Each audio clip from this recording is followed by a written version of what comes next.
Today on the Cameron Journal podcast, I am joined by Nicky Billou. He is a leadership thought leader sort of person, and he has been on a lot of stages with a lot of people. He's been called the Napoleon Hill of the 21st century. He's interviewed everybody you want to know, like Jack Canfield and John Maxwell and Marie Forleo. He's done a lot of media appearances, written 11 books, and done a lot of wonderful and amazing things, which we're going to find out about. We're going to be talking about leadership and servant leadership today. So welcome, Nikki, to the Cameron Journal podcast. Cameron, it's an honor to be here. Thanks for having me on the show. Well, thank you very much. So why don't we begin from the beginning? Why don't you tell us a little bit about yourself and what you do and what we're going to talk about today? It'd be my pleasure. So, Cameron, I'm actually originally an immigrant from the Middle East. I'm a Christian from Iran. Now, when I was 11 years old... Well, that would be why you immigrated. I would want to get out of there, too. 100%. Like, when I was 11 years old, the Islamic Revolution took place. That was 1978. And it was a tumultuous time. You know what I mean? And the pro-Western, moderate, beautiful government of the Shah, Mohammad Reza Pahlavi, was overthrown by the mullahs. And these guys basically took Iran back from being the Switzerland of the Middle East, beautiful economic growth, incredible freewheeling, wonderful culture. If you see pictures from Iran in the 60s and 70s, Cameron, it was almost like paradise on earth. It was quite lovely, yes. Yeah. To being a place that honestly was dark, tyrannical, and scary. And they started rounding up enemies and opponents of the regime and shooting them and killing them. So mom and dad are like, nuh-uh, we got to get out of here. So right. Basically, they made a plan. So it took them a while. 78, the revolution started. 79, the Shah was ousted. And it was late in 1980, they got us out of Iran. We go to Greece for 2 years. So I'm living in Greece. And keep in mind, I'm an Iranian boy, and I'm living in Greece. I don't speak the language, nothing, but we're living in Greece. And then 2 years later, we finally land where I now live in Toronto, Ontario, Canada. Now, imagine the cultural transformation that those particular destinations held in place for me. Not to mention the weather. Well, Greece was very much like Iran, right? Yeah, but Canada's cold. Canada's cold in the winter now, but Canada in the summer is actually quite pleasant, at least the part of Canada that I live in. But what we're talking about here, man, is like I'm like 11, 12, and I see all this tumult around me, and then mom and dad is saying we're leaving, and I'm like, I don't want to leave my home. I don't want to leave my friends, right? Like no kid wants to leave their home with their friends. But as time went on, I saw this was the single greatest thing mom and dad could have done for me and my two brothers, Cameron. They took us from a legacy of tyranny to a legacy of freedom. And I believe, Cameron, every man, every woman on this planet wants and yearns to march to the tune of their own drummer, to chart their own course, to breathe free air. Inside every human breast beats the living heart of freedom. And if you think about it, if you're an artist, if you're an entrepreneur, if you're in business, man, freedom matters to you. Without freedom, you can't go and create the way you want to create freely. You can't express yourself. You can't partake in free enterprise. So I became this philosopher of freedom, right? Like I started to read books written by freedom-oriented writers. There was a fellow named Friedrich Hayek. He wrote a book called The Road to Serfdom, right? There was an American professor named Milton Friedman. He wrote Free to Choose and Capitalism and Freedom. And then there was this Russian author who emigrated to the United States after the Russian Revolution named Ayn Rand. And she wrote Atlas Shrugged and The Fountainhead, and among many other books. So I became this philosopher of freedom. And I'm all about freedom. This is what matters to me. This is what I'm going to take a stand for. And yet I had my dad. And Cameron, man, if you met my dad, you would just go, wow, this is the greatest of men. Because my dad was the kind of man that if you were his friend and you were looking for work and you called him and you said, Napoleon, man, his name is Napoleon. He said, Napoleon, I'm looking for a job. Can you help me out? He would look in his own company and see if he could hire you first. And if he couldn't, he'd say, come to my office. He'd cancel all his morning appointments. He'd sit you down and he'd start calling all the big connections he had in various areas, right? He'd ask you a few questions about what your skills were and all that. And he'd say, listen, this is my friend Cameron here. He needs a job. You got something? And he just like push guys. He'd go, listen, you got something this guy needs. He's a good guy. He'll work his ass off for you. I need you to give him a job. And I swear to God, he'd make those calls until he got you a job. And he did this a lot for a lot of people. And then if you were his friend and you were trying to start a business and you say, hey, Napoleon, I need some advice. I need some connections. He'd sit down with you. He'd listen to you. He'd connect you with people to get you capital. He'd connect you with people who could buy your product. And he'd give you his best advice because he was a very experienced, successful businessman. And keep in mind, Iran at the time was a second world country, right? And there was a lot of people who were like trying to buy cars. They're trying to buy homes. And they were friends of my dad. And the bank wouldn't give them all the money they needed to buy. They'd only give you this much and they didn't care. They didn't care if you could buy the house with that money or not, or the car. So they go to him and they go, hey, Napoleon, can you help me out? Can you give me a loan? And he'd go, yeah, sure. How much do you need? And like 1,000, 5,000, 10,000. He'd write him a check. He'd go. And if you tried to go see him, then Cameron, a couple years later, and say, here, I'm repaying you. He said, what are you talking about? You insulting me? What are you talking about? That was a gift. I was doing this as a friend. He said, no, I thought it was a loan. He says, no. He said, listen, your job now is find someone else who was in your position today and go give them money to them. And like I tell people these stories, right, Cameron, and they come to me and they go, listen, man, this sounds like a bad Hollywood script. Are you kidding me? Like nobody really does this, right? Come on, what are you talking about? I'm going, no, man, really, my dad was like this. Going, why would he do that? And you know what I'd say to them? I'd say, that's a good question. First of all, he was a devout Christian, right? He believed that he had been blessed by God and his Lord and Savior, Jesus Christ. And it was his duty as a devout Christian to share those blessings with his fellow man and woman. And secondly, he did it because, well, he was rich, man. He could give people money, and that's what he was able to do. And I'm a kid growing up around this guy. Everybody respects him, loves him. He's beloved. And I'm like, I want to be like my dad when I grow up. And dad would tell me when I was a kid, son, that man in front of you, that's someone's father, that's someone's brother, that's someone's son. That's a hero to somebody, man. Maybe someone just like you let him down in life, in business. Your job is to restore that man's faith in humanity. Remember, everyone needs someone to believe in them. Me, you, everybody. There are moments our belief in ourselves wobbles. And I just like, yeah, I get this. And so I got into the work that I do as a person who helps entrepreneurs because I want to honor my father's legacy by believing in people. Now, I know a lot about thought leadership. I know a lot about selling and how to become effective and be a heart-driven salesperson. I know about podcasting, podcast guesting, writing books. You know what I mean? You name it. I know a lot about this, and I have a lot of things that I teach people and skill sets. But you know what I'm most proud of? I'm most proud of the fact that I'm Napoleon Billou's son and that I'm a professional believer in people. Well, that's a lot to take in all at once. Where do we even begin? Why don't I think we begin with the leadership stuff because people are always interested in that. What are some of your big principles for leadership in these days, especially as we enter into a very different world with AI and all this sort of thing? Well, that's a really great question. So if you're someone who is interested in bettering humanity, if you're someone who's interested in making a dent in the universe and helping people, especially if you're in business, one of the things you need to understand is that you need to be able to sell Not just your products and services, but yourself and your ideas. Does that make sense to you, Cameron?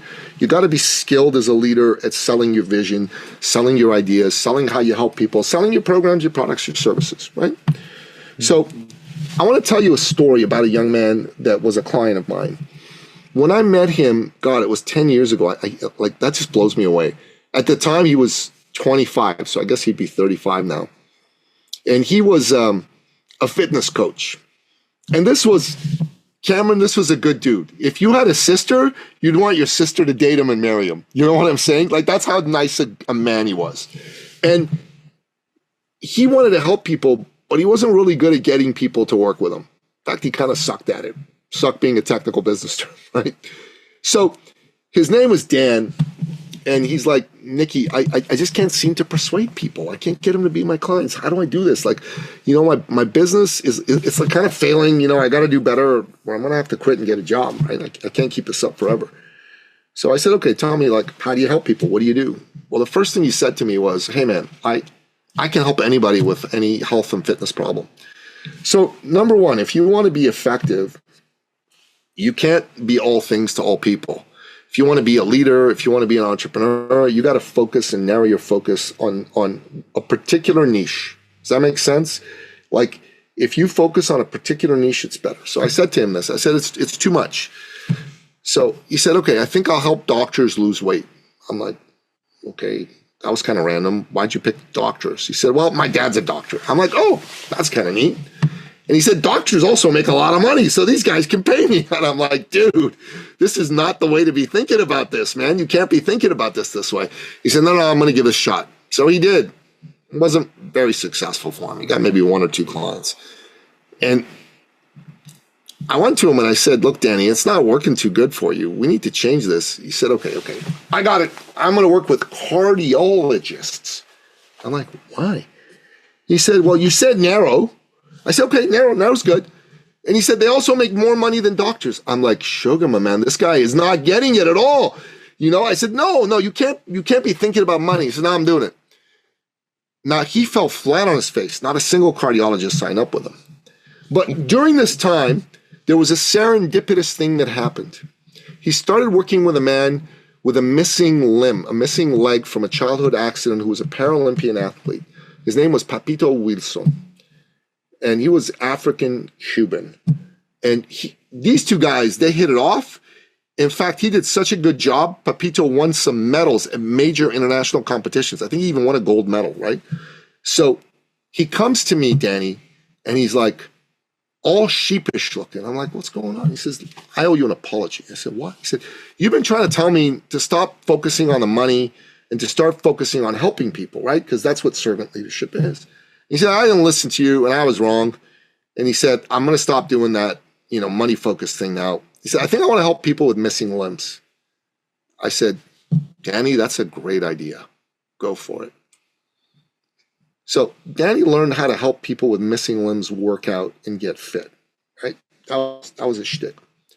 What you got to get, Cameron, is once he put that message out there, within 6 weeks, he signed up 400 clients. 400 clients. People with missing limbs became his client. You think about that. How's a guy who's got like no clients hardly go to 400 in 6 weeks? He's making no money. All of a sudden he's making $100,000 a month. Well, he stopped focusing on money. He started focusing on serving people. And why was he able to sign so many? Because most people who were in the fitness coaching business, they would never go after guys with missing limbs. They'd go, oh, these guys, they don't have legs, they don't have arms, they can't work out. What's the point? Danny knew better. His message was, you can do anything anyone else can do. And that message is a lot more powerful than get fit. Wow. I don't know if we mind an idea of leadership with that, but it's a fascinating story and a testament to finding a market that's underserved, that people have ignored, and taking advantage of that, as well as providing that positive message that people are after. I was sitting here laughing when you were talking about niches and all this type of thing, because I have had, in the course of my career, a parade of publicists and managers and all this type of thing who complain, well, we don't know. I even, years ago when I was a gigging musician, I auditioned for this label, and the message was always the same: we don't know what to do with you. You're great, we don't know what to do with you. I've gotten that message over and over and over again throughout my whole life, and I joke now, because of the Cameron Journal, we cover such a wide diversity of topics, including news and politics and all this type of thing. I say that I said I found my niche is that I don't have one, and no one else is doing that. I firmly believe society is over specialized, and when you specialize, you lose a lot. And so, as someone who's never lived a specialized life, and someone who has worked in a variety of industries and a lot of random things and jobs, because most of the time people take one look at me and just say no, no thank you, or we don't know what, or we like you but we don't know what to do with you. It's I have all these kind of odd, weird experiences and all this sort of thing. And so when I started getting into this, as an outgrowth of my book writing and all this type of thing, I wanted to talk to interesting people regardless of what they did. And I got Right. known for news and politics, and I'm one of 5 podcasts that talk about, that interview book authors. So I've become very well known for that, and now publishers send me their people directly, sort of thing. But I've kind of avoided the niche specialization sort of thing. That's So fun.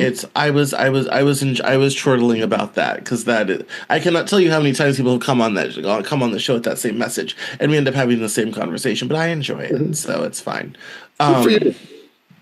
Yeah, it's a fun ride. So, well, why don't you tell us about some of your, speaking of books, why don't you tell us about some of your books? That's always a good topic to start on.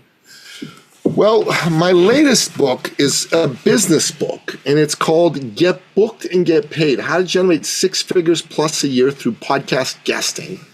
And it comes from a story of my own situation. About 3 years ago, during the lockdowns and the scamdemic, my business, which was based on in-person events, kind of disappeared. $500,000 just was gone. And I was freaking out. So I went to my coach at the time. His name's Mark. And I said, Mark, I'm freaking out here, man. I need to turn this around. What are we going to do? And he's one of these guys who just sits for a minute when you ask him questions, and he thinks and he meditates. And then he goes, I got it. Why don't we have you go be a guest on other people's podcasts, not just to have a good conversation, that's always nice, but to get lead sales and clients. I said, okay, I'll try anything. How do we do that? And he gave me the greatest answer I've ever heard a coach give. He said, I have no freaking idea, but we'll figure it out together. Like, all right. So I start going on shows, and I went on 100 shows, and I got no results on the 100 shows. No leads, no sales, no clients. But I had a lot of great conversations, and I learned a lot, and I did a lot of debriefing. And then finally it all clicked for me. What I needed to do in order to go on shows to generate, leads, sales, clients. And on show 101, I got my first lead, my first sale. And in a 2.5 year period, part-time, 3 to 5 hours a week, I've generated close to $500,000 in sales from being a guest on other people's podcasts. So I decided to write a book about it. And it's called Get Booked and Get Paid. It's available on Amazon. And that's my latest book. I've written about 6 business books. I've written 3 political books. And I've written a children's book, and I've written a health and fitness book. I'll admit I'm a bit frightened to find out what the politics books were about. So, the most recent political book was published 2 years ago, and it's called The Great Patriot Boycott Book, which is a list of great conservative companies to buy from and invest in. And basically, I looked to find companies that were non-woke, and I made a list of them, and I started publishing it because I believe that political activism can be just as simple as taking your dollars away from people that don't share your values and taking them to people that do share your values. So that was that book. What what motivated you to write it? Well, I'll tell you, I've been very concerned ever since the scamdemic and the lockdowns that there were forces in the government that were looking to take our rights and freedoms away in the West. And as someone who lived in a country where rights and freedoms didn't really exist,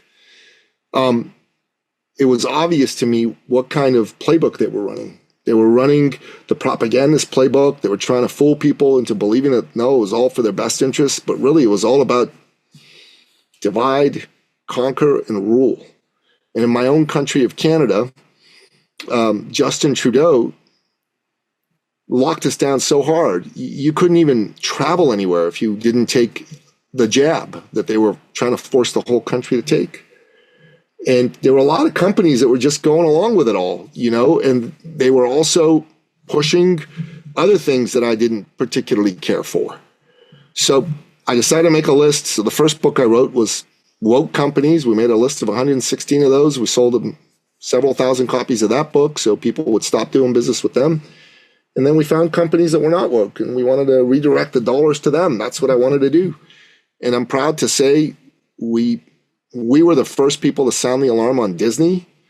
And because of what we did, Disney lost about $100 billion in their stock market valuation. And we were one of the first companies to really push hard for companies like the UFC, like Epic Times. And we started to push people to go buy and do business with these types of companies. I see. Well, how do you feel like that integrates with your speaking and podcasting business? Well, part of my brand is I'm the freedom man. I believe in freedom. And I want to help people be free. So the entrepreneurs I'm looking to help are those good men and women that are out there trying to make a difference for their fellow man and woman and are having a hard time doing it. And this is honestly making them be unfree. They don't have the money that they want to have. They're not able to do the things they want to do for their families. And what I do is I help them make more money, sell more, and really that gives them an element of financial freedom. And what I do on the political sphere is I push a freedom agenda. So it dovetails with my personal brand very powerfully. I make no secret about it. There was a time where I never would talk about politics because I didn't want to offend anybody. Right now, I'm not looking to offend people, but I don't shy away from telling people who I am, what I'm all about. And if I'm not for you, that's okay. Not everybody's for me, and I'm not for everybody. And I think that's an important thing for everyone to understand. Be you. Be authentically really you. Because you're going to attract the people that jive with that, and you're going to repel the people that don't. And good marketing and branding should repel as much as they attract. Well, yes, I certainly understand that. We certainly do not shy away from such discussions around here, although we're not going to do that today. Um, and it is I have always I've always prided myself on having the tough conversations, delivering things in a way that's very unfamiliar. In addition to a big part of my brand being I have no niche and we're going to go everywhere and it's going to be a journey and all this sort of thing. Um, I also, and people have kind of noticed this, and even strangers on YouTube have noticed, the willingness to have conversations with different sort of people that have come through here is, especially as someone on the left, is very uncommon. It tends to get very groupthink and very bubbly, and I don't do that. And so a big part of the readership of the Cameron Journal, and the listenership has always been delightfully bipartisan, and I take a great deal of pride in that, because it is so very rare. And I also don't do outrage, and I also don't do a lot of the angry inducing clickbaiting stuff that has become so common, especially in news and politics. And I find And I've always found that frustrating. Cable news started it in the 80s, network news took it up in the 90s. I've never liked it. And so I kind of I say I'm like kind of like slow boring old fashioned news. But I also trust people enough to make their own decisions and come to their own conclusions about things. Um I recently wrote an article on spec, and one of the feed bits of feedback I got back um on it was, well, you don't provide any solutions. That's not my job. You've mistaken. That's not. I learned a long time ago. There are people who have knowledge and expertise far beyond mine that will come up with 10 million ideas I would never hope to be able to think of. My job is to inform. And I think that's one of the reasons why people kind of feel free to come and go, interact as they want to, all this type of thing, is because I kind of leave that open to people and just say, here's some information, here's a perspective, here's an idea, all this sort of thing. Now you can go and take this and do with it what you will. Agree with it, disagree with it, all this type of thing. That is not something you find a lot in modern journalism, pretty much anywhere these days. And so I oftentimes feel like a lone voice in the wilderness. Um, it's very kind of sad and difficult on that front. But I think it's a good thing to have. It should exist somewhere, and apparently I'm the one doing it. So it's a fun thing. When it comes to your public speaking and your thought leadership, what do you usually speak on? What type of groups do you approach, and what message do you deliver most often? Well, I speak primarily to entrepreneurial groups. So there's an organization called Entrepreneurs Organization, EO. I spoke for them late December. I also spoke for a conference of real estate investors. I speak to a lot of coaches and consultants. I go on a ton of podcasts. I've been on close to 700 podcasts as a guest. So I'm looking for business-oriented shows where the people that listen are in business, entrepreneurs, and frankly, the hosts are entrepreneurs, because this is a little secret that a lot of people don't get. Every conversation with a host is a chance to build a new relationship with somebody, right? And so going on 700 shows means that I have 700 new relationships that I've built. And I don't know about you, but in business, I do business with people I know, like, and trust. I don't really do business with people that I've just met for the first time, right? And how I get to know, like, and trust people is I spend time with them. And what better way to get to know somebody than to have a conversation with them on a podcast? It's like an old-fashioned, business networking coffee, only it's done virtually on Zoom in this case. Yes, no, it is. It is certainly that way. There have been around 300 episodes of this show, and I was always hoping, and we've had some very prominent guests on the show as the years have gone by.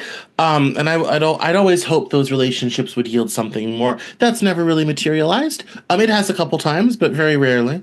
But I definitely, it is a wonderful, one of the privileges I enjoy of doing this show is the wonderful people that I get to talk to that I would never have a chance to meet otherwise. But that are willing to come on and have conversations, all this type of thing.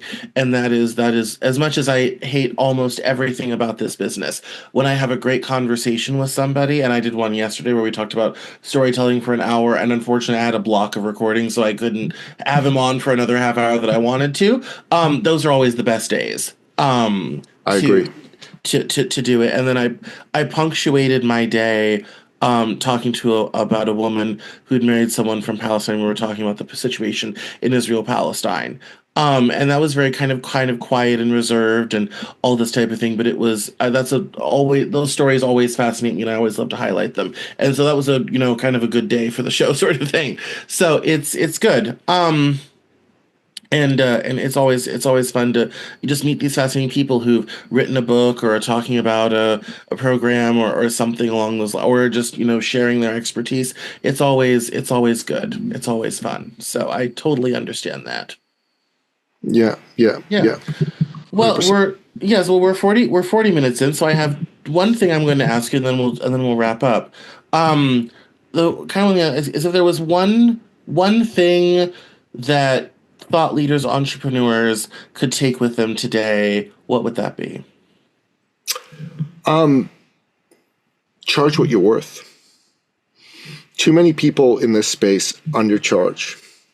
I had a client, really good fellow, worked in Manhattan, and he had an acupuncture clinic called Eastern Scholars Healing Arts.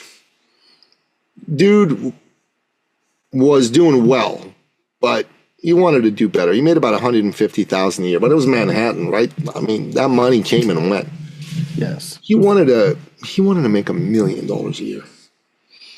And mutual friend introduced us, and I sat with him, and I said, "Hey, man, tell me a bit about your business, blah, blah, blah."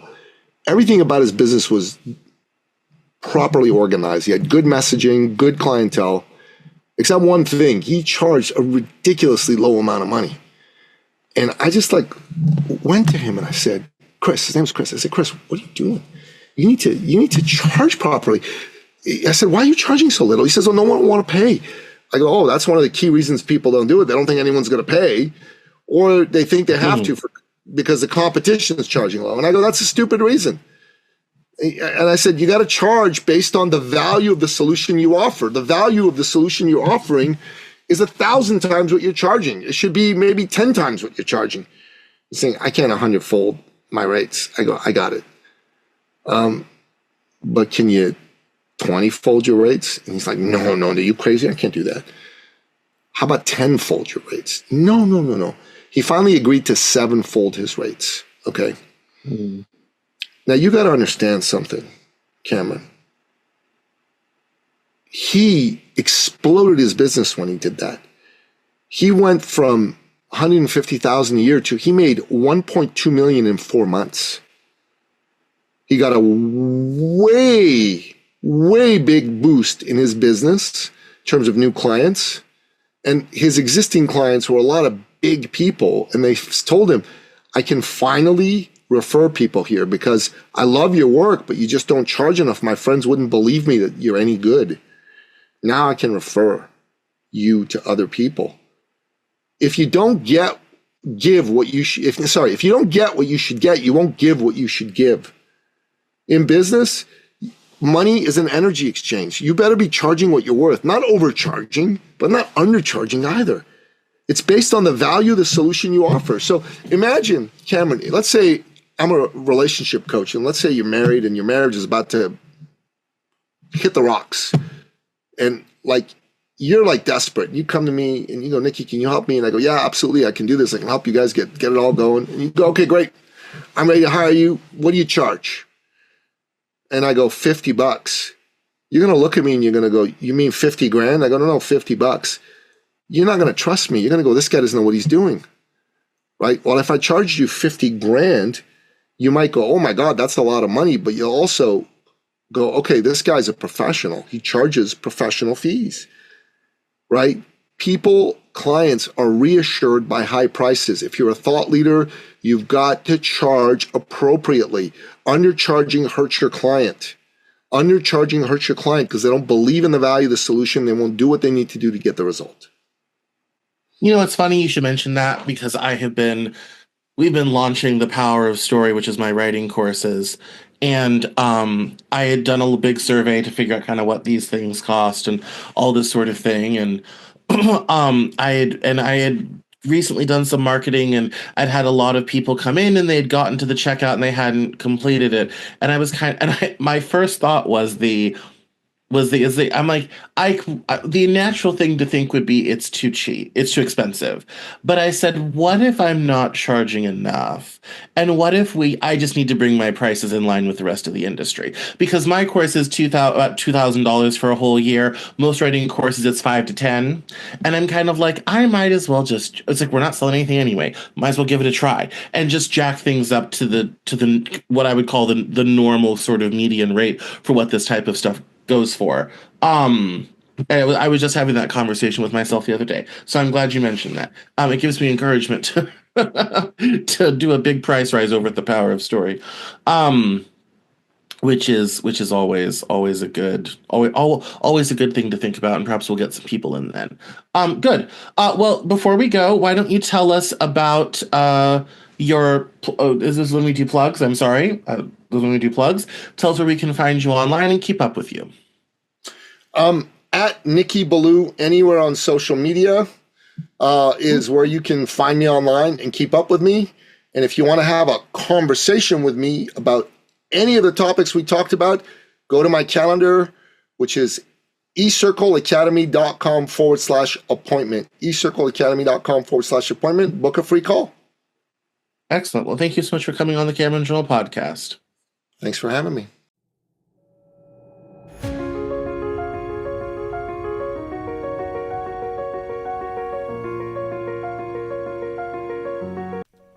That's all for this episode of the Cameron Journal podcast. Thank you so much for listening. Visit us online at CameronJournal.com. We're on Facebook, Twitter, and Instagram, and I love to talk to my followers and listeners, so please feel free to get us on social media at Cameron Cowan on Twitter, and we'll see you next time on the Cameron Journal podcast.